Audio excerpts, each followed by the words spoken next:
7 years ago, up above the sky, and I lost in his arms, inside his eyes, inside his night. And in my mind, he's standing here.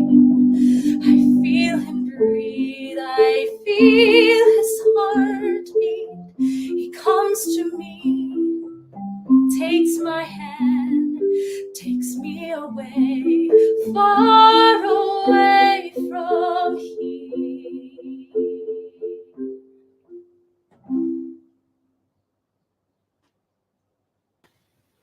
Hello there, and welcome to Conversations with MM. Andrew Beall and Carla Mongado, ladies and gentlemen, our special guests for this afternoon. Thank you for joining me today, Carla and Andrew. Hi, thank you for having us. Hi, thank you. And so tell us about the song. What is it about? Well, this song is called Alone, and that was just Alone. the first maybe 45 seconds of it, minute. It comes from a musical I wrote called Song of Solomon. Mhm. And actually, the musical was premiered in the Philippines in 2018. Oh my and gosh. Carla and I met. She auditioned with that song, and that's how we met back in 2017. The auditions were in Dumaguete in the Philippines, Wow. and it was premiered in 2018, the full production. So In Silliman University? mhm. Yeah. Yes, and that song takes place in Act 2, where the leading woman, Alma, has been captured and sort of kidnapped and sent away to a prison, and she's dreaming about her true love, King Solomon, and she's the thing that keeps her alive is the memory of them together and the hope that one day they will find each other again. Amazing story. So that's from the Bible. So Yeah. you're into biblical stories and performances, Andrew?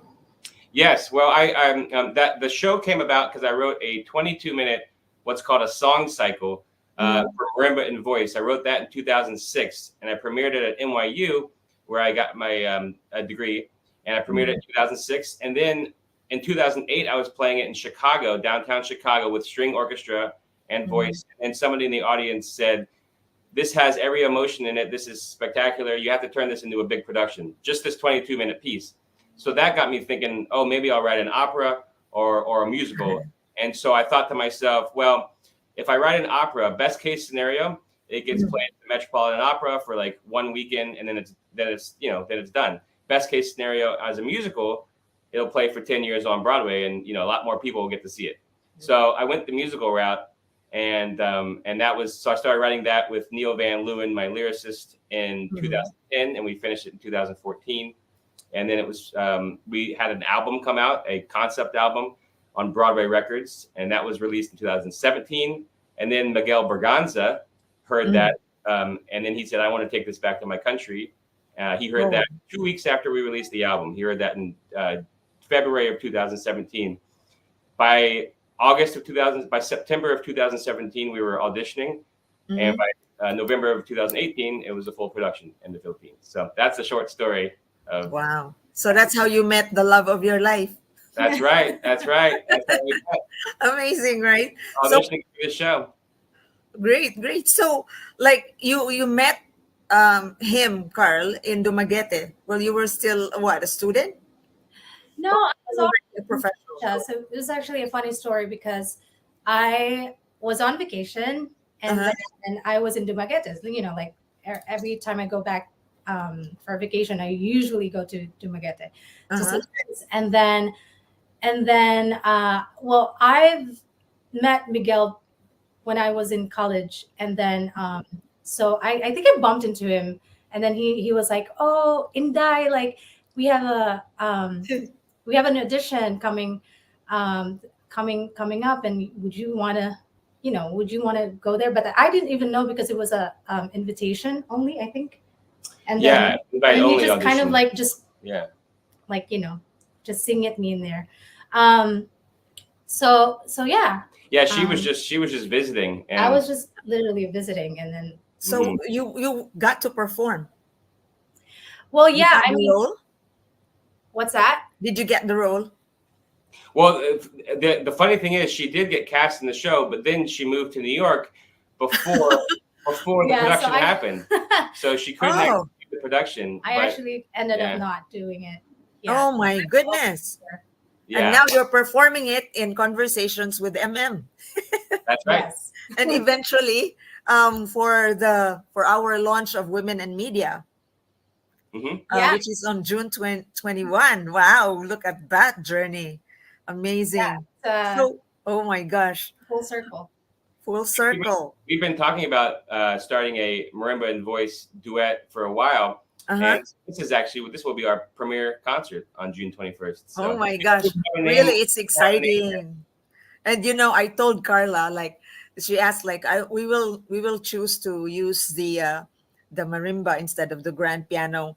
And I said, and you are playing Andrew. So it's like, oh, that's good, because we will ensure the comfort level of Carla Oh performing yes, for the well, for everyone's the heard piano. short stories Not concert. everyone's heard of marimba, so it's a little bit more unique. I mean, and not to mention, I'm not like a great pianist, but I'm a percussionist first, so it's easier for me to play it on this instrument. But also, it's kind of unique because not everyone might have heard it. Now, this is actually an electric marimba, or it's called a mallet station made by Pearl, and it's an electric instrument that it could play any sound you want.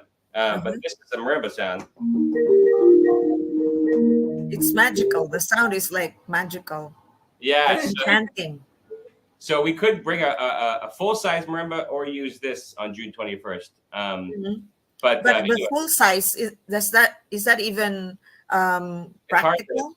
it's hard to cart that around. So Yeah. So we use that. mhm. Amazing. Carl, tell us about your short stories concert. I know that this was several years ago that you embarked on it, and now it's another kind of full circle here in New York. So tell us your story. Yeah. Short stories. I came up with it because this was premiered in Malaysia. Mm. And back in 2018, so I just really wanted, before even knowing about cabarets, I didn't know about anything about cabarets, a one woman show. I just really wanted to sing or showcase all of my favorite songs, musical Okay. favorite songs. So I came up with this concert where it's all just like songs from different musicals, and then it kind of like made out of stories, and kind of like weave into it. It's not really this, like one particular song doesn't really talk about immigration, but I was like, I really want to talk about moving somewhere. So I picked up some of my favorite songs and kind of like just make sense. Uh-huh. And then I don't think I've shared this with you, but I also did a short stories during the pandemic, but then it was all virtual, like. Oh, okay. And then we kind of changed the title because we wanted to celebrate more, like it's a benefit concert too, but we wanted to celebrate love. So and then so instead of like doing short stories and a journey of an artist, we changed it to Himig ng Pag-ibig. Wow. Yes, and then so this is really good. And now we're kind of like doing like a short story part 2, where now I'm here in New York and just trying to navigate about what is it like to be an actor, a singer, or Yeah. all of that, like the struggles and the best moments too. Oh my gosh, it's really like exciting and challenging at the same time. And my heart goes to you as you really put forward your art, and you try to thrive, because there's no other way but to thrive, in this the cultural center of the world, which is New York. So I'm so glad that the two of you met again here in New York and doing music. Are you able to sing again for me? I mean, this is like a shotgun request. Whatever it is your favorite, like it just comes out naturally. Your musicality, we can listen to it. We would love to. Well, do you want to do a little bit of Rose's Run? Or? Yeah. Okay. Let's do that. So this is actually the first song she auditioned with. So this is from Act 1 of Song of Solomon, And Uh-huh. this is right after she I don't need this. I don't need the music. I Oh, know. you do. This is right after she has met King Solomon, and she sings. She's they've both kind of fallen in love right away, and so this is right after she meets King Solomon. Okay, And let's listen. Rose of Sharon. We'll just play like again another minute of it. Yeah.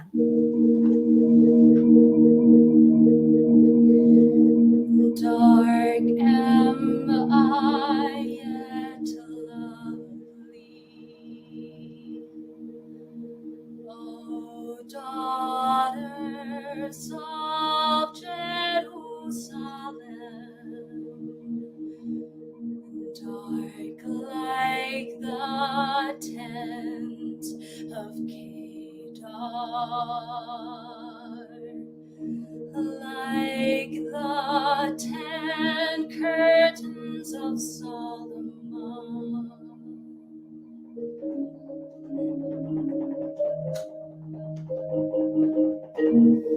Do not stare at me because I'm darkened by the sun.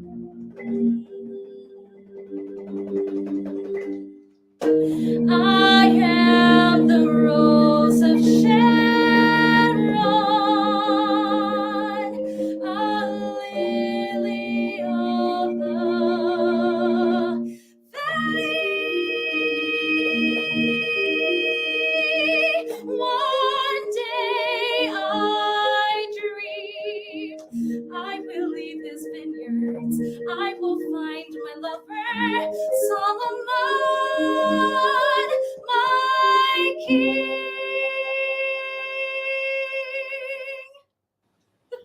Wow. We haven't even What practiced was that. that? That's high pitch. That's just by memories. Good Oh ending. my gosh. And also, the thing about this marimba is Yeah. you can, because it's smaller than a normal marimba, I can change the octaves. And I accidentally had it on the octave higher from the previous song. So Yeah. so if you hear this, it's actually supposed to be down here. So it's supposed to be down a little bit lower, Uh-huh. a little bit more soothing. I don't know if that's coming across on the thing, but But then, yeah, I The mean, first one was kind of more challenging to me. The louder one. Is yeah, that a higher pitch? yeah. Well, it's just it's an octave higher. Uh-huh. And so instead of that, Wow. it should be this. So a little bit more lower. So yeah, when we practice it, it'll be right. But you at least got to hear Carla sing it. So can you play Filipino song? we will. Uh-huh. But Andrew knows some Filipino songs. I will. Well, I mean, it's the same. The notes are the same, whether that's Filipino or Russian or Oh Chinese. yeah. The notes are the same. So why did you choose this particular music? I mean, instrument, Andrew? Well, I started out playing drum set as a drummer and a percussionist. Then when you decide to go to school for music, you either, if you want to be a performer, you either major in jazz or classical. So I majored in classical, meaning playing in symphony orchestras and Broadway pits. And so you have to learn all the percussion instruments. And so I learned the marimba, and it grew on me as maybe one of the most expressive instruments, because a full marimba is my marimba is about 10 feet long. So it has a wide range from low to high.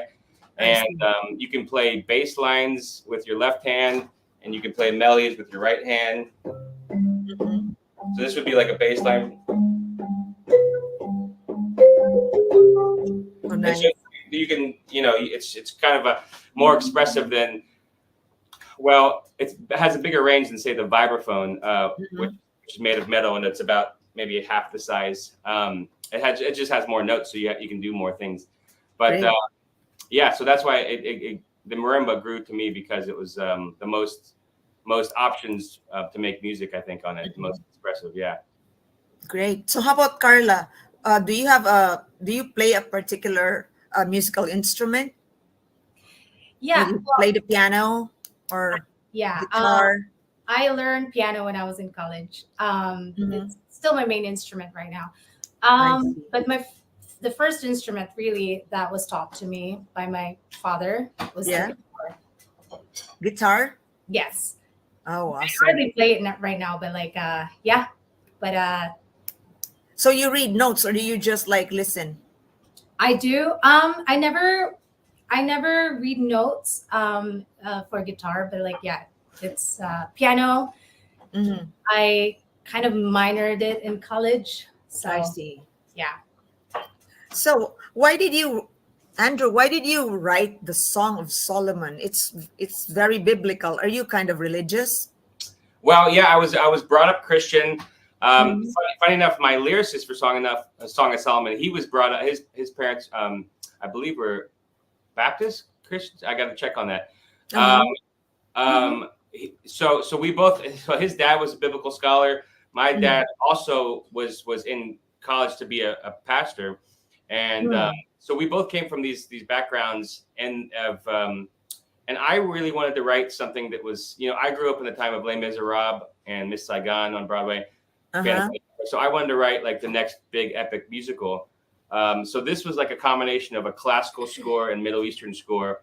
And Mhm. so um, when I wrote the song of Alma, which was the marimba and soprano duet, the marimba voice duet that I first wrote in 2006, I mentioned, when I Mhm. wrote that, I wanted to write a love song, and so I asked my dad, what text should I use for the love song? And he said, "Oh, there's no better love text, timeless love poetry than the Song of Solomon." So it was actually my Yeah. dad's idea to write this, to have Wow. the text be from the Song of Solomon. And then I Uh-huh. started reading through it. The soprano who premiered it, her name is Janine DeBeek. We were in school together, and she's a major like opera star now, Mhm. classical singer all over the world. And and so we sort of went through the text and we picked the text together. Kind of, I had ideas, she had ideas, and so the text that she's singing, "Dark am I yet lovely," that's Mhm. all from the Song of Solomon. Everything she sang and that song we just played was right from the Song of Solomon. So Mhm. yeah, so that's kind of how it started. Yeah, with Great. being just inspired. Yeah, and I like biblical epics. I think they're you can't go wrong. There's a lot of drama. Yes. Yeah, and it's also timely despite like it's like an old story, an ancient story. It still holds true, right? Yeah. Oh yeah. It's human nature anyway, so which is being portrayed in the Bible. So how was this King of Solomon? Did this like really catapult you into like stardom? Was this the ticket to being a Broadway Oh star well, musician? I'm not a Broadway star yet, but that's the goal. Um, Oh, you're going there. You're off there, yes. Well, so moving towards it. I've been playing on Broadway Mm, for 20 years. I started playing on Broadway when I was still in my undergraduate at Manhattan School of Music. I started playing marimba mm, in the pit of the yeah. Lion King, and since then I've played I think 10 or 11 shows. Mm, The last show I just played was called Days of Wine and Roses, but I also mm, play a couple others now. But in terms of like my goals is definitely to have one of my own musicals that I've written on Broadway, and I've written 3, and wow, we have one called Goodbye New York that's going to London next year, and great. so that's Oh, already got we have some good momentum on that one. are you Um, going to London because it has to be shown there?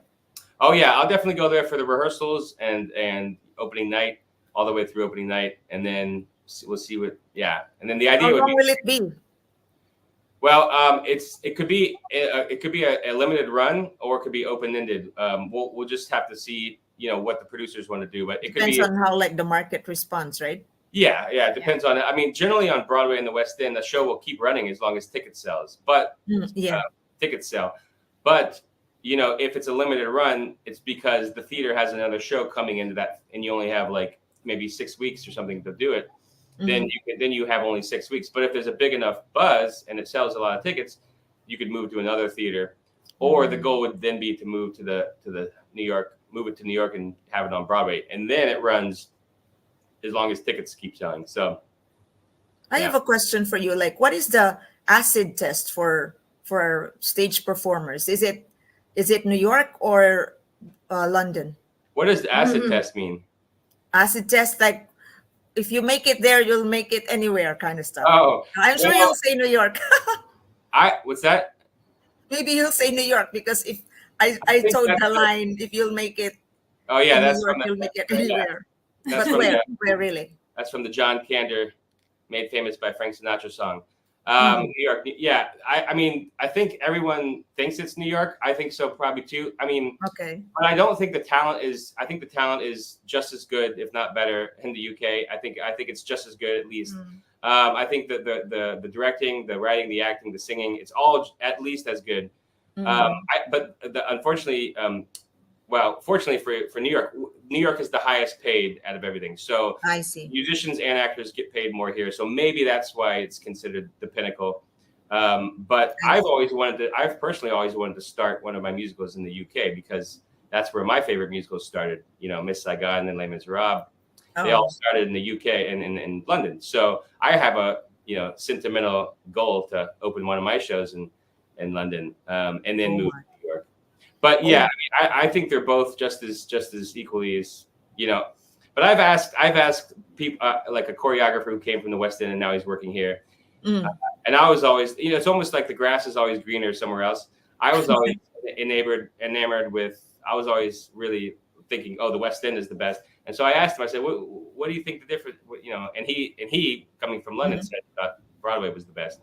And so I think it's just always a romantic notion of across the pond is better than here. But I mean, I have no complaints. Broadway, has been my dream to play on it, and it does. If you're able to play enough, you can make a living doing it. And so that's So whereas I think the unions aren't as strong in the UK in London, so that's why I think it's maybe slightly better here on paper because the unions are really strong here. The actors union, the musicians union. It's an advantage of New York, right? Yeah. That's the advantage because theaters have a minimum amount of musicians they have to hire. They have to meet the minimum unless it's a special case. So the musicians union will go in there and say, if you're going to have a Broadway musical on here, unless it's $1 Million Quartet and it's just a quartet, you have to hire at least 9 musicians for this theater. Whereas in the UK, they could probably get away with. Well, I don't know. I don't really know, but I'm guessing they can get away with a couple musicians. And I don't know if they play along the tracks. I don't think they do that yet. But producers are always, trying to save money, and so sometimes they'll try to, sing along the tracks instead of live musicians. And it's just not the same experience. But I understand that they're trying to save money, and that's why they're doing it. But it's a hard balance between artistic and commercial when you get to this kind of. That's always the contradiction and the challenge. So I'd like to ask Carla, how are you doing in terms of your performances in New York, Carl? Is it enriching for you? Is it challenging? Are you still up for the fight? How is it? Tell us. Yes, to everything that you've said. It's definite. I mean, I'm just like so grateful that I'm here in this like the biggest stage in the world.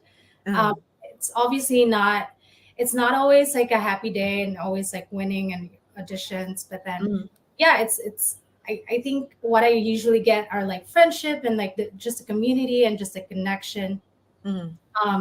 So yeah, it's been really wonderful, and I'm just like really excited to just do a solo concert, which is that's the goal.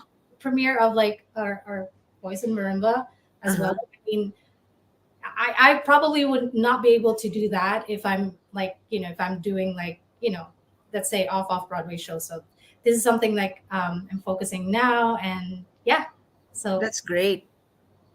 I believe that your voice, your golden voice, really matches with the quality of the sound created by the marimba. Oh, that's a cool. Thank you. Yeah, it's nice. I wish you'd do a recording eventually. I'm sure that's in the plan. Yeah, that's the goal. Well, we're starting to develop a lot of rep. She just sang at she just had a gig up in Westchester last weekend, singing at an 80th birthday party at a really nice restaurant. I was playing an opera, so she played. She had a pianist. We had a pianist play with us or with her, and so the repertoire, like, I think they sang for like 2 hours or something. So Wow. a lot of songs. Non-stop. So we're gonna try to take that repertoire, that the pieces that she sang, the songs, and come up with a nice list for future concerts, whether they be 30 minutes or an hour and a half, or something like that. So your preference is like classical songs and Broadway songs. Would you also segue into jazzy or pop? Are you able to do that? Definitely. And we already have we have some, I know this song isn't supposed to be sung in the Philippines, but we have done My Way before. You did, like the Sinatra? Yeah. So that's like maybe an old school. But you have a lot of fans for that. Oh yeah, we definitely want to sing pieces that people recognize as well as original songs. We're gonna try to have a mix of songs people recognize, but then new songs they've never heard before. Right. I could be wrong, but we wanted to try out some definitely standard songs on marimba, because we usually hear these pieces with the piano or a guitar, or for the most common instrument. So it would be really great to not limit the repertoire. So obviously we wanted to go as varied as possible. Yeah, I mean, there's also a singer-songwriter who's pretty popular now called Sarah Bareilles, and she wrote a musical called Waitress, and we're going to sing some songs from that too, which as they are show tunes because they're in a musical, but they're not like the old show tunes you think of. They're a new kind of contemporary musical theater. So we'll sing some songs from that, and also maybe we'll do some Kundiman songs as well, Yeah. Yeah. Oh, that would be exciting for Andrew to appreciate Philippine classics. I definitely want to. I've heard some of them, but I definitely want to learn them and play them. Oh, you will be endeared by the audience, and when Philippine audience loves you, you will be a star forever. We already have like a fan club in the Philippines. Well, yeah. I can already cook good chicken adobo, so that's good. Yeah. You're learning. Yeah. No, I've amazing. Like 6 times. I know I'm good at it now. Good. So yeah, go ahead. Well, but yeah, you can be guaranteed to hear one of those songs on June 21st, because now the challenge is on. Right. Oh gosh. And so after this June 21st, is there any plan for your duo? A next project, perhaps? Do you want to tell us already about it, or that's still in the wraps? Yeah, I think. Yeah, we're hoping to get more performances. Yeah, I mean, we don't even have a name yet. So if anybody, I think the name will be born eventually, soon, spontaneously. If anybody wants to tell us what the name should be, let us know either now or June 20th. Oh yeah. Oh yes. You Ladies can help and us pick the gentlemen, name. help us. This is help brand us new, so create a name for this lovely couple here, Marimba and Voice. This is Andrew and Carla. So whoever suggests a name and they will pick it up, we will have a prize from Conversations with MM. Oh yeah. Yes, that's a promise. Wonderful. So one last thing. It's okay if you won't, but can I ask you to sing again? Do you have a spontaneous love song that you love, like you just sing and hum to it? We will. Let me see here. Yeah, it's gonna be fun. So while they're trying to decide, ladies and gentlemen, I'd like to thank our co-sponsor, my partner, media partner, which streams us from the West Coast, PHLV Radio in Las Vegas. Thank you so much for this partnership. We are covering the entire US and the world for this media partnership and collaboration. So, the lovers are still trying to decide. Sorry, I put you on the spot. Yeah. How about let them go to the concert instead? Yes, of course. Please join us on June 21. This is Women and Media. This is an innovative platform for collaboration of women's organizations and women leaders to amplify their projects, themselves, their achievements, their struggles, the issues that we need to put forward to through the collaborative effort with media. So this is us launching our platform together. And we have the lovely music of Andrew and Carla to make it soothing. Yeah. Okay, so Mar, Yes. wanna include you, but like, could you? This is a. I told Andrew about how this song is now kind of like a taboo in the Philippines. This is called My Way, by the way. My Way. Yeah. Okay. Do you want to share why is it like such a forbidden This song? is the Sinatra song. Yeah. Oh, so Andrew doesn't know? Sorry. Well, I kind of know. Is it about something in a karaoke bar? Yes, because this song is so loved. Men sing this, and so they don't want to share the microphone. They want to sing and sing. And Yeah. it's such a shame that it creates a lot of chaos. In fact, it lands in the news that people are fighting because they want to sing again, but they don't want to give the microphone. So there's a fight in the karaoke bar. Sometimes it becomes so fatal, which is so tragic. That's So crazy. that's crazy, but that's the impact of that music and the desire to sing. So I hope when you sing this song, people will be tamed. We're just gonna sing like the first page. Okay. This is Okay, Yeah. let's listen. And we're in the This US. is My Way. It is a wonderful music.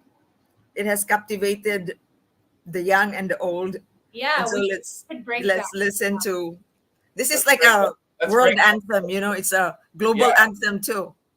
Let's Let's break that listen. tradition of violence and relationship to this song and just This Here we go. song should promote happiness.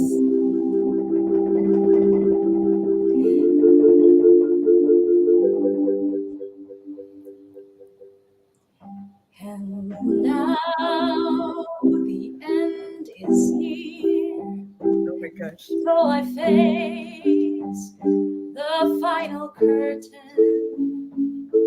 My friend, I'll say it clear. I'll state my case, of which I'm certain. I've lived a life that's full.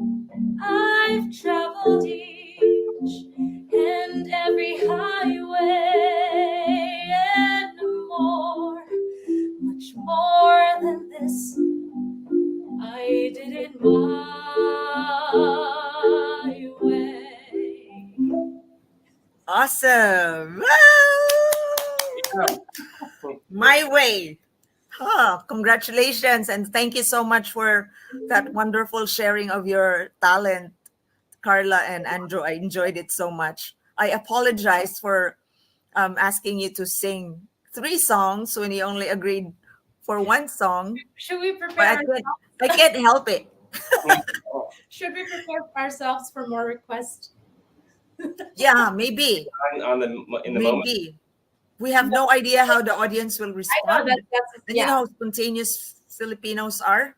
They just like more would ask. Well, we should have some encores prepared then. right. Yeah. Right. Oh my gosh, it's exciting already. Thank you So for my God, ladies and gentlemen, dito pa lang, in this podcast pa lang, it's already electrifying sort of. So thank you. And be there on June 21 from 6 p.m. to 9 p.m. at the Philippine Center. That's on 5th Avenue. We will have Carla and Andrew playing for us in short stories. And we will have a media forum with top caliber Filipino journalists from Washington Post, Miss Anne Brannigan, and from New York Times, Miss Shello Buenaventura. And from the city government, we have attorney Anne Del Castillo, who's going to provide us with some information, opportunities on emancipating your art, emancipating your nonprofits through the help of the city government. So this is going to be a very packed, solid, substantial launching of Women in Media. Awesome. And it catapults the duo of Andrew and Carla as singers to watch. And all right. And so all the best, blessings to all of us, and all for the good, for common good, that we do this. So thank you so much for your time, Carl and Andrew. We'll see you on the 21st. Yes, looking forward. And so, ladies and gentlemen, take care of yourselves and take care of each other. See you again in our future episode. Bye for now. Bye bye.